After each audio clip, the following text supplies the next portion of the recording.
함께 하나님의 말씀을 암송하시겠습니다. 여호수아 1장 8절 말씀. 이 율법책을 내 입에서 떠나지 말게 하며 주야로 그것을 묵상하여 그 안에 기록된 대로 다 지켜 행하라. 그리하면 내 길이 평탄하게 될 것이며 내가 형통하리라. 여호수아 1장 8절 말씀. 아멘. 여호수아 1장 8절 말씀. 이 율법책을 내 입에서 떠나지 말게 하며 주야로 그것을 묵상하여 그 안에 기록된 대로 다 지켜 행하라. 그리하면 내 길이 평탄하게 될 것이며 내가 형통하리라. 여호수아 1장 8절 말씀. 아멘. 욥기 25장입니다. 수아 사람 빌닷이 대답하였다. 하나님께는 주권과 위엄이 있으시다. 그분은 하늘나라에서 평화를 이루셨다. 그분이 거느리시는 군대를 헤아릴 자가 누구냐? 하나님의 빛이 가서 닿지 않는 곳이 어디에 있느냐? 그러니 어찌 사람이 하나님 앞에서 의롭다고 하겠으며 여자에게서 태어난 사람이 어찌 깨끗하다고 하겠는가? 비록 달이라도 하나님에게는 밝은 것이 아니며 별들마저 하나님이 보시기에는 청명하지 못하거늘 하물며 구더기 같은 사람, 벌레 같은 인간이야 말할 나이가 있겠는가? 욥기 26장입니다. 욥이 대답하였다. 나를 그렇게까지 생각하여 주니 고맙다. 나처럼 가난하고 힘없는 자를 도와주다니. 너는 우둔한 나를 잘 깨우쳐 주었고 내 지혜를 내게 나누어 주었다. 그런데 누가 내가 한 그런 말을 들을 것이라고 생각하느냐? 너는 누구에게 영감을 받아서 그런 말을 하는 거냐? 죽은 자들이 떤다. 깊은 물 밑에서 사는 자들이 두려워한다. 스올도 하나님께는 훤하게 보이고 멸망의 구더기도 그분의 눈에는 훤하게 보인다.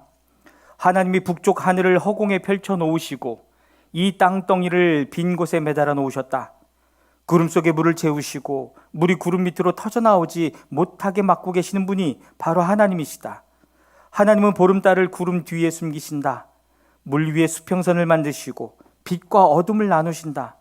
그분께서 꾸짖으시면 하늘을 떠받치는 기둥이 흔들린다.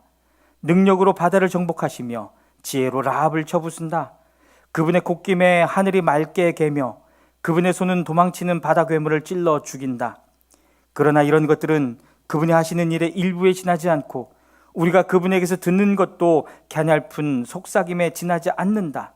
하물며 그분의 권능에 찬 우레소리를 누가 이해할 수 있겠느냐? 욥기 27장입니다. 욥이 비유로 말하였다. 내가 살아계신 하나님 앞에서 맹세한다. 그분께서 나를 공정한 판결을 받지 못하게 하시며 전능하신 분께서 나를 몹시 괴롭게 하신다. 내게 호흡이 남아있는 동안은 하나님이 내 코에 불어넣으신 숨결이 내 코에 남아있는 한 내가 입술로 결코 악한 말을 하지 않으며 내가 혀로 거짓말을 하지 않겠다. 나는 결코 너희가 옳다고 말할 수 없다. 나는 죽기까지 내 결백을 주장하겠다. 내가 의롭다고 주장하면서 끝까지 굽히지 않아도 내 평생의 양심에 꺼림직한 날은 없을 것이다. 내 원수들은 악한 자가 받는 대가를 받아라. 나를 대적하는 자는 악인이 받을 벌을 받아라. 하나님이 경건하지 않은 자의 생명을 끊고 그의 영혼을 불러가실 때에 그의 희망이란 과연 무엇이겠느냐? 환난이 그에게 닥칠 때에 하나님이 그의 부르짖음을 들어주시겠느냐? 그들은 전능하신 분께서 주시는 기쁨을 사모했어야 했고 그분께 기도했어야 했다. 날더러도 하나님의 응답이 얼마나 큰지 가르치라고 해보아라. 전능하신 분께서 계획하신 바를 설명하라고 해보아라. 그러나 그만두겠다. 이런 일은 너희도 이미 알고 있는 것이 아니냐? 그런데 너희는 어찌하여 그처럼 터무니없는 말을 하느냐? 하나님이 악한 자에게 주시는 벌이 무엇인지, 전능하신 분께서 폭력을 행하시는 자에게 주시는 벌이 무엇인지 아느냐? 비록 자손이 많다 해도 모두 전쟁에서 죽고 말 것이다. 그 자손에게는 배불리 먹을 것이 없을 것이다. 살아남은 사람은 또 연병으로 죽어 매장되니 살아남은 과부들은 기가 막혀서 울지도 못할 것이다.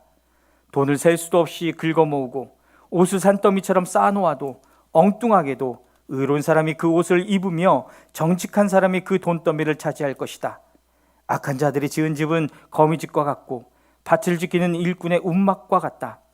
부자가 되어서 잠자리에 들지만 그것으로 마지막이다. 다음 날에 눈을 떠보면 이미 알거지가 되어 있다. 두려움이 홍수처럼 그들에게 들이닥치며 폭풍이 밤중에 그들을 쓸어갈 것이다. 동풍이 불어와서 그들을 그 살던 집에서 쓸어갈 것이다. 도망치려고 안간힘을 써도 동쪽에서 오는 동풍이 사정없이 불어닥쳐서 그들을 날려버릴 것이다. 도망가는 동안에 폭풍이 불어닥쳐서 무서운 파괴력으로 그들을 공포에 떨게 할 것이다. 욥기 28장입니다. 은을 캐는 광산이 있고 금을 정련하는 재련소도 있다. 철은 흙에서 캐어내며 구리는 광석을 녹여서 얻는다. 광부들은 땅속을 깊이 파고 들어가서 땅속이 아무리 캄캄해도 그 캄캄한 구석구석에서 광석을 캐어낸다. 사람이 사는 곳에서 멀리 떨어진 곳, 사람의 발이 가 닿지 않는 곳에 사람들은 갱도를 판다. 줄을 타고 매달려서 외롭게 일을 한다. 땅 위에서는 먹거리가 자라지만 땅속은 같은 땅인데도 용암으로 들끓고 있다. 바위에는 샤파이어가 있고 돌가루에는 금이 섞여 있다. 솔개도 거기에 이르는 길을 알지 못하고 매 날카로운 눈도 그 길을 찾지 못한다. 겁없는 맹수도 거기에 발을 들여놓는 일이 없고 무서운 사자도 그것을 밟아본 적이 없다. 사람은 굳은 바위를 깨고 산을 그 밑뿌리까지 파들어간다.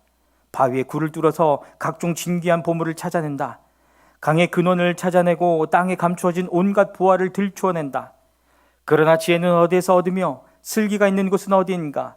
지혜는 사람에게서 발견되는 것이 아니냐? 사람은 어느 누구도 지혜의 참 가치를 알지 못한다. 깊은 바다도 나는 지혜를 감추어 놓지 않았다 하고 말한다. 넓은 바다도 나는 지혜를 감추어 놓지 않았다 하고 말한다.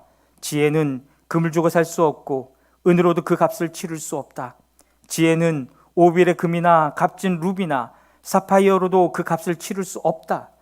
지혜는 금보다 값진 것, 금잔이나 값진 유리잔보다 더 값진 것이다.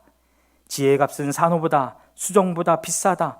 지혜를 얻는 것은 진주를 가진 것보다 값지다. 에티오피아의 토파즈로도 지혜와 비교할 수 없고 정금으로도 지혜의 값을 치를 수 없다. 그렇다면 지혜는 어디에서 오며 슬기가 있는 곳은 어디인가? 모든 생물의 눈에 숨겨져 있고 공중의 새에게도 감추어져 있다. 멸망의 구덩이와 죽음도 지혜를 두고 이르기를 지혜라는 것이 있다는 말은 다만 소문으로만 들었을 뿐이다 하고 말한다.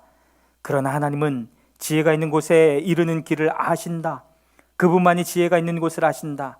오직 그분만이 땅 끝까지 살피실 수 있으며 하늘 아래에 있는 모든 것을 보실 수 있다.